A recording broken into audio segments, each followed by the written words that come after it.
संविधान की मूल संरचना या बेसिक स्ट्रक्चर का सिद्धांत किस संस्था द्वारा प्रतिपादित किया गया है? उत्तर, भारत के उच्चतम न्यायालय द्वारा। क्या भारतीय संविधान में कहीं भी मूल संरचना शब्द का स्पष्ट उल्लेख किया गया है? उत्तर, नहीं, संविधान में इस शब्द का कहीं कोई उल्लेख नहीं है। मूल संरचना का सिद्धांत मुख्य रूप से संसद की किस शक्ति को सीमित करने के लिए अस्तित्व में आया?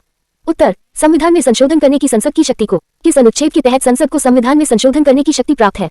उत्तर, अनुच्छेद 368 के तहत। स्वतंत्रता के बाद किस वर्ष पहली बार मौलिक अधिकारों में संशोधन की संसद की शक्ति को चुनौती दी गई थी?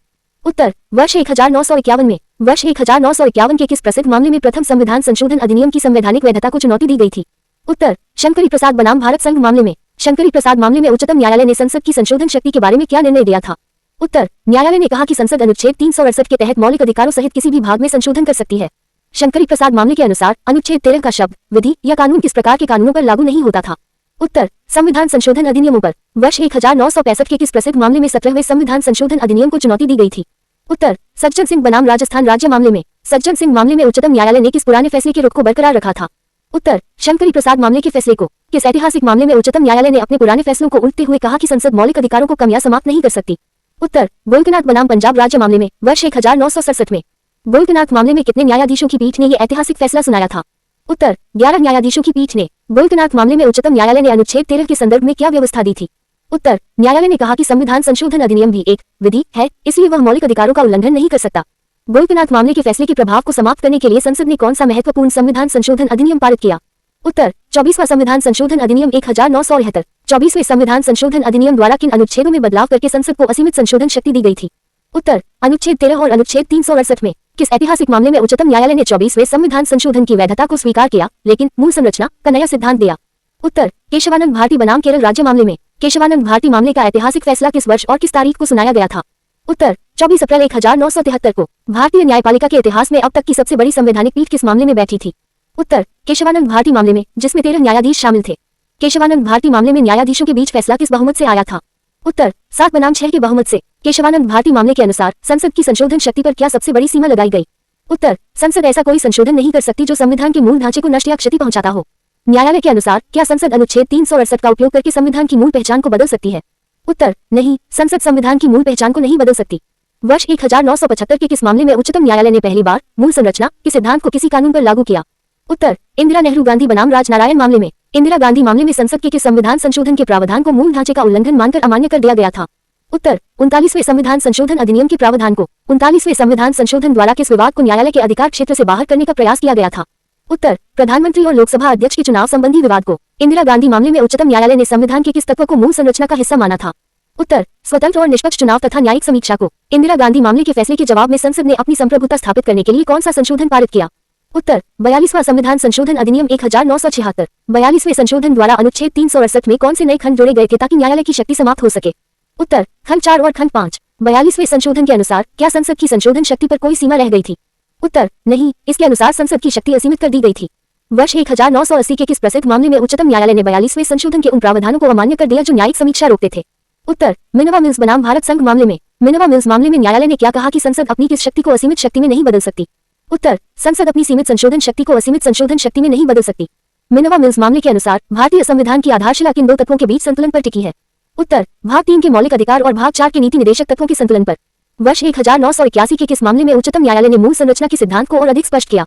उत्तर, वामन राव बनाम भारत संघ मामले में। वामन राव मामले में न्यायालय ने मूल संरचना के सिद्धांत को लागू करने के लिए कौन सी समय सीमा या कट ऑफ डेट तय की?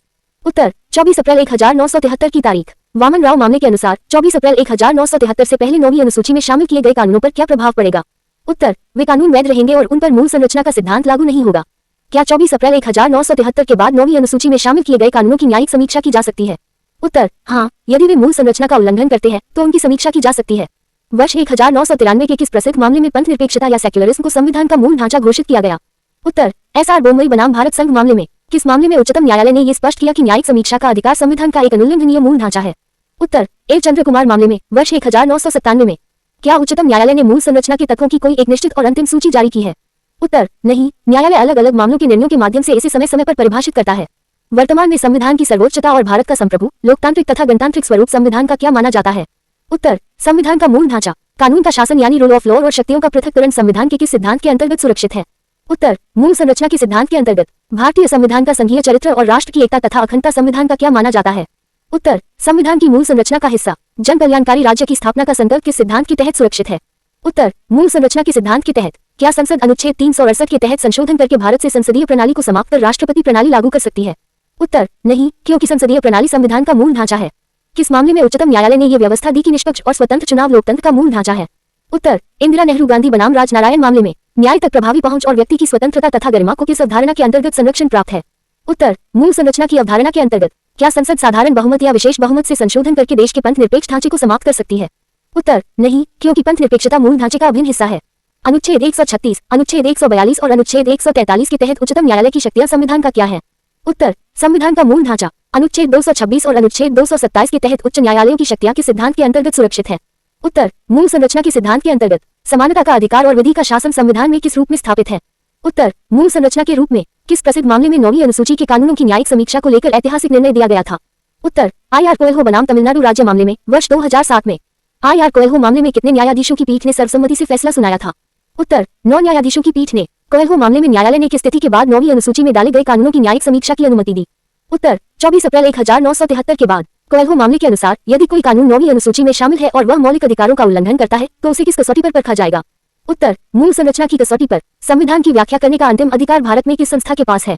उत्तर, भारत के उच्चतम न्यायालय के पास। मूल संरचना का सिद्धांत न्यायपालिका को संसद के किस संभावित खतरे से बचाने का अधिकार देता है? उत्तर, संसद की निरंकुशता या तानाशाही से। किस मामले में न्यायिक समीक्षा को संविधान का मूल ढांचा घोषित किया गया था? उत्तर, मिनर्वा मिल्स मामले और एल चंद्र कुमार मामले में। क्या भारत के संविधान में न्यायिक समीक्षा शब्द का सीधा प्रयोग किया गया है? उत्तर, नहीं, संविधान में इस शब्द का सीधा प्रयोग नहीं है, लेकिन इसके सिद्धांत कई अनुच्छेदों में निहित है। किस मामले में यह स्पष्ट किया गया कि अनुच्छेद 14, अनुच्छेद 19 और अनुच्छेद 21 के बीच का संबंध मूल संरचना का हिस्सा है? उत्तर, मिनर्वा मिल्स मामले में। क्या संसद मौलिक अधिकारों को संशोधित करने के लिए एक नई संविधान सभा बुला सकती है? उत्तर, नहीं, वर्तमान संवैधानिक व्यवस्था में संसद को ऐसा करने का कोई अधिकार नहीं है। वर्ष 2015 के किस मामले में उच्चतम न्यायालय ने राष्ट्रीय न्यायिक नियुक्ति आयोग यानी एनजेईसी को अमान्य घोषित कर दिया था? उत्तर, Supreme Court Advocates on Record Association मामले में। राष्ट्रीय न्यायिक नियुक्ति आयोग को किस संविधान संशोधन द्वारा लाया गया था? उत्तर, 99वें संविधान संशोधन अधिनियम द्वारा। 99वें संविधान संशोधन को रद्द करते हुए न्यायालय ने न्यायपालिका की स्वतंत्रता को संविधान का क्या माना था? उत्तर, संविधान का मूल ढांचा। किस मामले में अतिवादी समाजवाद के स्थान पर लोकतांत्रिक समाजवाद को मूल संरचना का हिस्सा माना गया था? उत्तर, जीबी पंत यूनिवर्सिटी मामले में। भारत में संविधान की सर्वोच्चता का क्या अर्थ है? उत्तर, सरकार का कोई भी अंग संविधान से ऊपर नहीं है और सभी शक्तियां संविधान से ही प्राप्त होती हैं। क्या संसद अनुच्छेद 368 की संशोधन शक्ति का उपयोग करके खुद को संविधान से ऊपर घोषित कर सकती है? उत्तर, नहीं, क्योंकि संविधान की सर्वोच्चता स्वयं मूल ढांचा है। किस मामले में उच्चतम न्यायालय ने यह माना कि अनुच्छेद 32 के तहत संवैधानिक उपचारों का अधिकार मूल ढांचा है? उत्तर, फर्टिलाइजर कॉर्पोरेशन कामगार यूनियन मामले में। स्वतंत्र और निष्पक्ष चुनाव कराने के लिए जिम्मेदार निर्वाचन आयोग की शक्तियां किस सिद्धांत के तहत सुरक्षित है? उत्तर, मूल संरचना के सिद्धांत के तहत। क्या संसद राज्यों के अस्तित्व को पूरी तरह से समाप्त करने के लिए संविधान में संशोधन कर सकती है? उत्तर, नहीं, क्योंकि भारत का संघीय ढांचा मूल संरचना का हिस्सा है। किस मामले में कहा गया कि विधि का शासन यानी कानून के समक्ष सभी की समानता एक बुनियादी विशेषता है? उत्तर, इंदिरा गांधी मामले और इंद्र साहनी मामले में। क्या मूल संरचना के सिद्धांत का उपयोग करके न्यायालय संसद द्वारा पारित किसी भी साधारण कानून को रद्द कर सकता है? उत्तर, हाँ, यदि वह कानून संविधान की मूल भावना या बुनियादी ढांचे को नष्ट करता है। संविधान के किस भाग को संशोधित करने के लिए संसद को सबसे कठिन प्रक्रिया यानी आधे राज्यों की सहमति की आवश्यकता होती है? उत्तर, उन भागों को जो संघीय ढांचे को प्रभावित करते हैं, जैसे राष्ट्रपति का चुनाव या 7वीं अनुसूची। क्या केशवानंद भारती मामले के समय भारत के मुख्य न्यायाधीश एस एम सीकरी मूल संरचना के पक्ष में थे? उत्तर, हाँ, मुख्य न्यायाधीश सीकरी इस सिद्धांत का समर्थन करने वाले 7 न्यायाधीशों में शामिल थे। मूल संरचना के सिद्धांत ने भारतीय लोकतंत्र में किस संतुलन को बनाए रखने में सबसे बड़ी भूमिका निभाई है? उत्तर, संसद की कानून बनाने की शक्ति और न्यायपालिका की समीक्षा करने की शक्ति के बीच संतुलन। किस मामले में यह तय हुआ कि न्यायिक सक्रियता और न्यायिक संयम के बीच का संतुलन भी एक महत्वपूर्ण विशेषता है? उत्तर, मिनर्वा मिल्स मामले में। क्या संसद अनुच्छेद 368 में संशोधन करके न्यायालय की रिट जारी करने की शक्ति को पूरी तरह समाप्त कर सकती है? उत्तर, नहीं, क्योंकि रिट जारी करने की शक्ति मूल ढांचे का हिस्सा है। संविधान की प्रस्तावना में निहित विचार, अभिव्यक्ति, विश्वास, धर्म और उपासना की स्वतंत्रता किस श्रेणी में आती है? उत्तर, संविधान के मूल ढांचे की श्रेणी में। क्या आर्थिक न्याय और सामाजिक समरसता को भी मूल संरचना के तत्वों में गिना जाता है? उत्तर, हाँ, न्यायालय ने विभिन्न मामलों में इसे मूल ढांचा माना है। गोलकनाथ मामले में दिए गए फैसले के समय भारत के मुख्य न्यायाधीश कौन थे? उत्तर, मुख्य न्यायाधीश कोका सुब्बा राव। केशवानंद भारती मामले में पराजित पक्षकार यानी केरल राज्य की ओर से पैरवी करने वाले मुख्य वकील कौन थे? उत्तर, HMC राय। केशवानंद भारती की ओर से पैरवी करने वाले भारत के सबसे प्रसिद्ध न्यायविद और वकील कौन थे? उत्तर, नानी पालकीवाला। क्या मूल संरचना का सिद्धांत भारतीय संविधान के लचीलेपन को पूरी तरह समाप्त करता है? उत्तर, नहीं, ये केवल संविधान की मूल आत्मा की रक्षा करता है, बाकी हिस्सों में बदलाव की छूट देता है। भारतीय न्याय शास्त्र में मूल संरचना की अवधारणा को विश्व के किस देश के न्यायिक सिद्धांतों से प्रेरित माना जाता है? उत्तर, जर्मनी के बुनियादी कानून या बेसिक लॉ के सिद्धांत से। केशवानंद भारती मामले के बाद संसद और न्यायपालिका के बीच के टकराव को शांत करने में किस सिद्धांत ने सबसे बड़ी भूमिका निभाई? उत्तर, मूल संरचना के सिद्धांत ने। क्या राज्यों की सीमा या नाम बदलने की संसद की शक्ति मूल संरचना के दायरे में आती है? उत्तर, नहीं, संसद साधारण बहुमत से राज्यों की सीमा या नाम बदल सकती है। यदि कोई साधारण कानून मूल ढांचे का उल्लंघन करता है तो न्यायालय उसे किस अनुच्छेद के तहत शून्य घोषित करता है? उत्तर, अनुच्छेद 13 के तहत। क्या मूल संरचना के सिद्धांत ने भारत को एक संवैधानिक तानाशाही बनने से रोका है? उत्तर, हाँ, इसने बहुमत वाली सरकारों को संविधान को मनमर्जी से बदलने से रोका है। किस मामले में कहा गया कि कानून के शासन के बिना लोकतंत्र की कल्पना असंभव है और ये हमारी मूल पहचान है? उत्तर, यूटीसीए बनाम भारत संघ मामले में। क्या नीति निदेशक तत्वों को पूरी तरह से समाप्त करना मूल संरचना का उल्लंघन माना जाएगा? उत्तर, हाँ, क्योंकि मौलिक अधिकार और नीति निदेशक तत्व मिलकर संविधान की अंतरात्मा बनाते हैं। क्या संसद अनुच्छेद 368 के तहत संशोधन करके जम्मू कश्मीर जैसे राज्यों के विशेष दर्जे से संबंधित नियमों को बदल सकती थी? उत्तर, हाँ, बशर्ते वह बदलाव संघवाद के बुनियादी ढांचे को नष्ट न करे। संविधान की मूल संरचना के सिद्धांत का अंतिम और सबसे बड़ा उद्देश्य क्या है? उत्तर, भारतीय संविधान के निर्माताओं के मूल विचारों और मूल्यों को हमेशा के लिए जीवित रखना।